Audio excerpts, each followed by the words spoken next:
cleaning up the back of the cab. I'm going to do my sound denting material.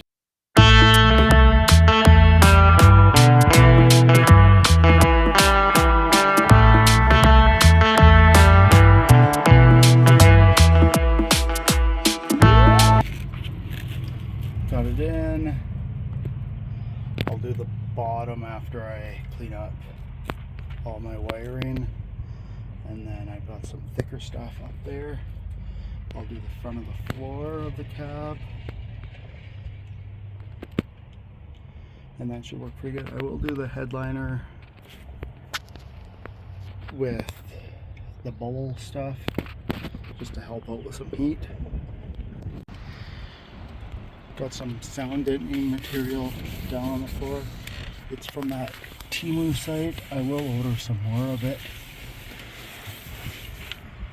so I can finish, do up the trans tunnel, and the other side I got 3 more pieces. I want to see how it's gonna stick and hold on for being cheap stuff.